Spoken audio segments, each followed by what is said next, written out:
Olá amigos investidores, estamos de volta para mais um vídeo e no vídeo de hoje a gente vai falar sobre o fundo VIGI11 da Valora, mas atenção com o que aconteceu nos últimos meses. Nos últimos vídeos que eu fiz do canal sobre esse fundo, tivemos 510 views e 485, na média aqui 500 views. E no mês passado, o vídeo deu apenas 121 views, ou seja, se a gente mantiver novamente nesse vídeo agora uma quantidade tão baixa de views assim, provavelmente eu não trarei o próximo vídeo desse Vigi tão breve, porque essa cobertura mensal demanda muito trabalho, é muito desgastante, digamos assim também. Então, por isso, para valer a pena fazer mensalmente, tem que ter uma quantidade boa de views. Isso aqui foi ridículo. A gente tem que ter no mínimo uns 300 views. Então, se a gente não bater pelo menos 300 views, a próxima cobertura, em vez de acontecer no mês de janeiro, provavelmente só irá acontecer lá para fevereiro ou março. Então, se ligue, se você é fã daqui, assista. E você que não é fã também assista. E é isso aí, vamos lá. Estamos aqui no relatório de novembro, que se refere aos pagamentos feitos agora no mês de dezembro. E você deve ter visto aí na thumbnail a minha estimativa de dividendos para janeiro. E eu vou explicar em que eu me baseei para fazer essa estimativa para vocês. Então, no mês de novembro, o fundo teve a totalidade do seu patrimônio líquido alocado em CRI. Ou seja, ele está puro sangue, digamos assim, como chamam. 100% CRI, sem nada de outra brincadeirinha, como investir em outros fundos imobiliários e nada mais. Só em CRI. São 49 operações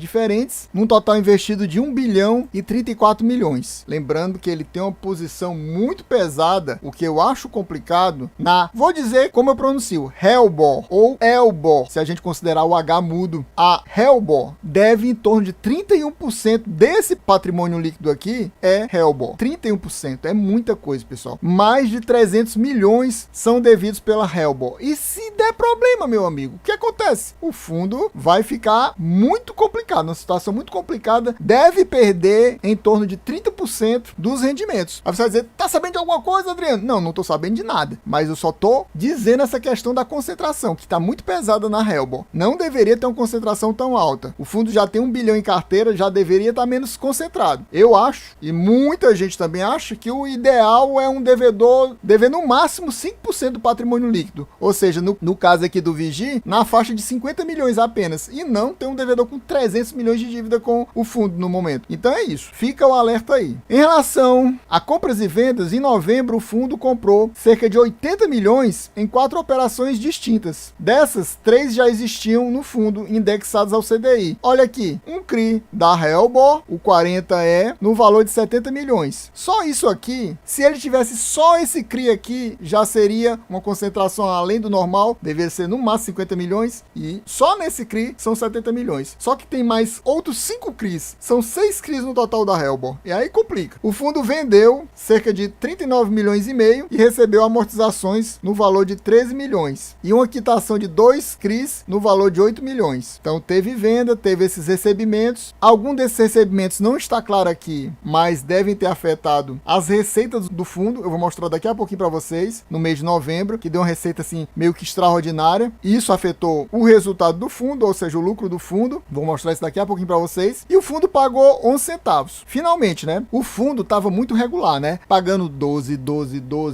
Teve, se eu não me engano, 2 meses que pagou 13 e, se eu não me engano, no começo do ano pagou 11 centavos. Ou seja, agora ele voltou a pagar 11. E a minha estimativa diz que vai pagar no máximo uns 10 centavos. Pode pagar mais? Manter os 11? Pode. Pode pagar menos? Pagar 9? Pode também. Então, tanto ele pode manter esses 11, o que eu acho pouco provável, como pode cair lá para 9 ou pagar os 10 que eu estou estimando. Passar mais alguns detalhes para vocês. No momento atual, ele está com dividend yield distribuído durante o ano de 14,98%, praticamente 15%. É um dividend yield muito top para fundo de papel, mesmo sendo um fundo com essa pegada mais high yield aqui do fundo e 100% atrelado ao CDI. Para quem não sabe, além dele ter dito que aqui tá tudo atrelado a CRI, ele tá um fundo 100% CRI, o indexador principal dele 100% é CDI. Então ele tem uma pegada ainda no momento, mesmo com a queda da Selic, ele ainda tem um rendimento muito forte. O valor de mercado da cota dele no momento é R$ 9,68, mas só que o valor patrimonial dele é R$ 9,76, o que nos dá um P sobre VP de 0,99, ou seja, ele está com 1% de desconto. Nos meses anteriores eu acho que ele estava com P sobre VP acima de 1, estava 1,01, 0,2 nesses vídeos anteriores. A liquidez diária dele é muito top, 4,9 milhões, ou seja, é muito fácil vender, comprar cotas do fundo. O número de cotistas dele é muito bom, 200 230 mil, até porque ele é um fundo de base 10, aí fica mais fácil ter essa quantidade de cotistas alta. Esse dividendo distribuído de 11 centavos equivale a um yield de 1,12, o que também é um yield bom. A gente compara, por exemplo, com o MXRF, que é um dos fundos top do top de papel atualmente, que está com quase 1 milhão de cotistas e distribuiu em termos de yield apenas 1% no mês de dezembro agora. E no mês de novembro, também esse mês aqui que a gente está falando do relatório, ele atingiu a máxima dele do ano em R$10 o valor da cota. E agora a gente já viu que ele perdeu, já está 9,68, como eu falei para vocês. Quando ele chegou a R$10, ele estava com um P sobre VP de 1,02. Eu gosto de ver esse relatório quando ele cita isso aqui: a qualidade do crédito da carteira. A equipe de gestão gostaria de reforçar que todos os CRIs encontram-se adimplentes, com base nos trabalhos de monitoramento e acompanhamento intensos e próximos de todos os ativos. Na opinião da gestão, a carteira continua saudável. Sempre lembrando que a Valora, a gestora aqui do Vigi, é a mesma do Vigia, que deu um problema sério, né? Lá eles não conseguiram identificar que a Languiru iria quebrar. Aqui ainda bem que não deu nada, né? É bom saber que tá todo mundo adimplente, mas a gente tem que ficar de olho, atento, né? Afinal, eles não viram lá o problema da Languiru e acabou dando aquele problema todo. Aí ele ainda fala de efeitos subsequentes, ou seja, que já aconteceram em dezembro e que eles trouxeram aqui no relatório de novembro. O fundo adquiriu um CRI de 3 milhões com a taxa de CDI mais quase 6%. Vamos então para a DRE do fundo. Eu fiz um estudo aqui bem aprofundado, pessoal, de meses anteriores também, não apenas desses 3 meses. É por isso que eu sempre digo para vocês, eu não gosto de ver uma DRE de poucos meses, de 1 mês, 2 meses. Tem alguns fundos que trazem a DRE só do mês, aí do mês e do mês anterior só. Essa aqui traz de 3 meses, mas para mim o ideal é de 6 ou um ano todo, para a gente ter uma visão melhor. Até porque com essa queda da Selic, é bom ter a gente uma visão geral para a gente saber quais eram os valores recebidos, principalmente nessa linha aqui de juros dos CRIs, que é o que está sendo afetado pela queda da Selic. Para começo de história, aqui a gente não sabe exatamente o que aconteceu, mas esse valor de juros aqui no mês de setembro foi extraordinariamente baixo. Antes de setembro, ele recebia na faixa de 14 milhões e 200 mil. E de uma hora para outra caiu para 12.400, e no máximo que aconteceu foi que teve a queda de meio ponto percentual de agosto para setembro, mas nada disso justificaria uma queda de quase 2 milhões na arrecadação. Tanto que no mês de outubro, que já pegou mais meio ponto percentual de queda na Selic, ou seja, já estava com uma queda maior aqui do que aqui, e mesmo assim vem quase com 1 milhão e 300 mil a mais do que esse mês. Então você verifica que realmente teve alguma coisa extraordinária que aconteceu aqui que a gente não sabe porque não está, digamos, detalhado, né? Ele só bota assim,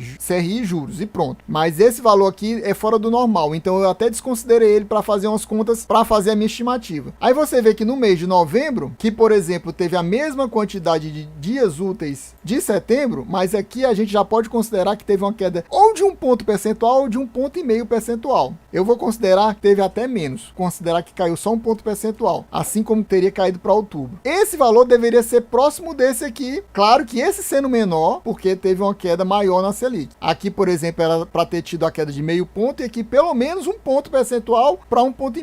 E mesmo assim o valor veio bem maior. Nós notamos que em termos de correção monetária, o valor se mantém mais ou menos próximo, nada de diferente demais. O que muda muito é que nas negociações das CRIs, vendas com lucro ou com prejuízo, teve uma negociação muito alta aqui no mês de novembro, que deve ter sido aquelas que ele citou no início do relatório, e rendeu essa bolada aqui de 1 milhão e 700. Muito alta, né? Você vê que aqui 300 mil, aqui deu negativo e teve esse valor aqui extraordinário. Você vê que as despesas são praticamente constantes, apesar daqui ter subido cerca de 100 mil a mais. Esses outros ativos, a gente não sabe exatamente o que é. Em média, na faixa de 400 mil por aí. E na minha estimativa, eu vou considerar isso aqui cerca de 500 mil. E aí, no total, no final das contas, você vê que aqui, como teve aquele recebimento a menos, deu menos dinheiro. 11 milhões e 700 de resultado, que é o lucro, né? E aqui, vou comparar só esses dois, porque tem 20 dias úteis, ou seja, afetado de forma igual com o CDI. A diferença grande aqui, daqui para cá, basicamente, aqui teve aquela queda no valor que eu falei para vocês, e aqui teve esse aumento aqui, ó, de 1 milhão e 700. Por isso que tem essa diferença tão grande, de praticamente 2 milhões de diferença. Só que, na questão da distribuição, você vê que aqui ele distribuiu quase 12 milhões e 400 mil, ou seja, ele colocou dinheiro em caixa para pagar 12 centavos, ou seja, manter a distribuição padrão dele, que era até então 12 centavos. Aqui, no mês de outubro, ele praticamente recebeu o que pagou. Ainda colocou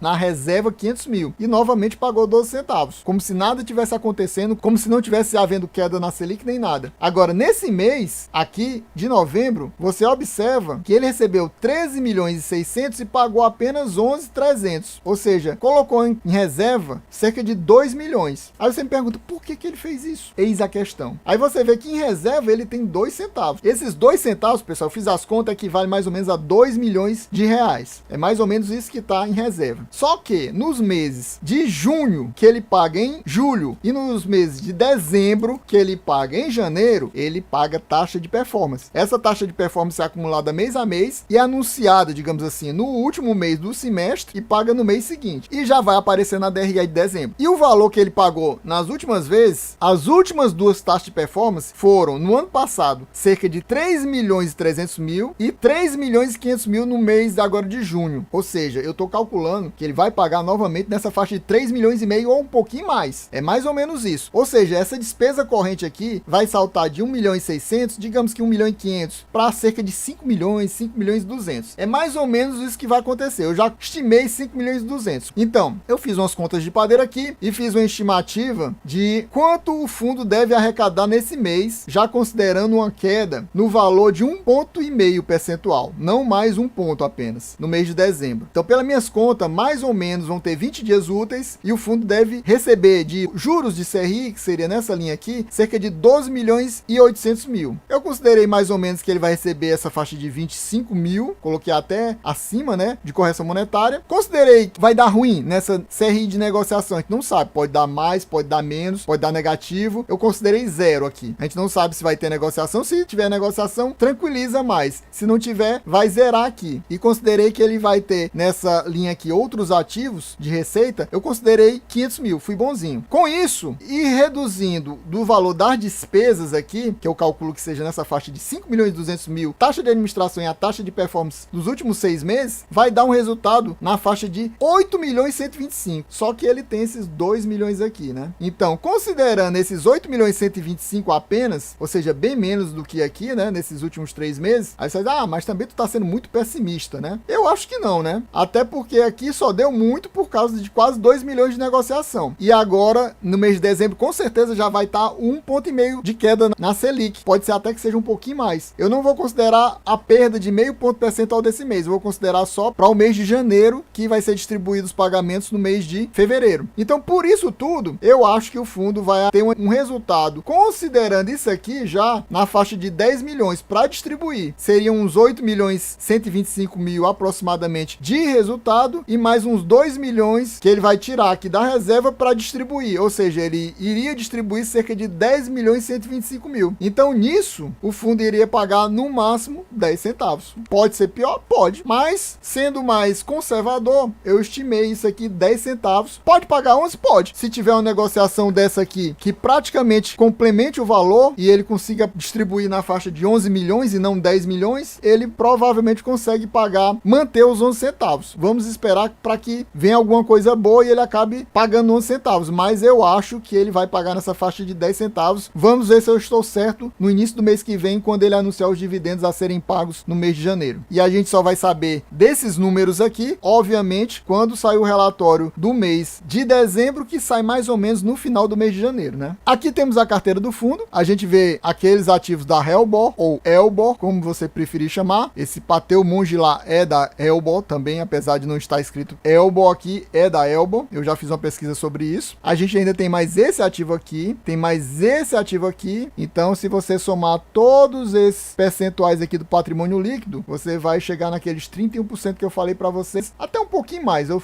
também arredondei para baixo. Aqui tem os devedores do fundo, né? Não são todos, tem 49 ativos, isso aqui é só uma parte. Aqui tem um segmento do lado, aqui tem os valores investidos, aqui tem os percentuais do patrimônio líquido e aqui temos as nossas taxas. Você vê que essas taxas da Elbor ou Helbor não são muito altas, estão com a pegada aí mais middle risk, digamos assim. Não é nada exagerado, mas também não é pouco, né? A gente tem mais esses ativos aqui, que o valor investido, os percentuais do patrimônio líquido e as respectivas taxas. Ele tem um percentual do IPCA, mas é bem baixo, né? Em torno de 1,5%. Por isso que eu falo que o fundo é 100% CDI. Ele não é 100% CDI, mas ele é 98,5% CDI, ou seja, é praticamente 100% CDI. A gente vê que ele tem um caixa bruto de quase 60 milhões, mas só que ele tem umas compromissadas reversas, totalizando quase 100 milhões. Então, na realidade, ele está com um caixa líquido negativo negativo, uma dívida de quase 38 milhões. No total, ele está com uma pequena alavancagem de cerca de 3,80%. Eu gostaria que você colocasse aqui nos comentários, você possui VIGI 11 na sua carteira? Você está pensando em colocar? Que outro fundo imobiliário desse de papel, mais high yield ou até um mais middle risk, você possui na sua carteira? Coloque aqui nos comentários para a gente trocar informação, trocar figurinhas. E quem não é inscrito e gostou do vídeo, não perca mais seu tempo, meu amigo. Se inscreva agora, deixa aquele likezão. Feliz 2024, de muitos investimentos e muitos dividendos chegando. Ative o sininho para receber a notificação do vídeo o mais rápido possível e não perder seu tempo. É isso aí, valeu, até a próxima e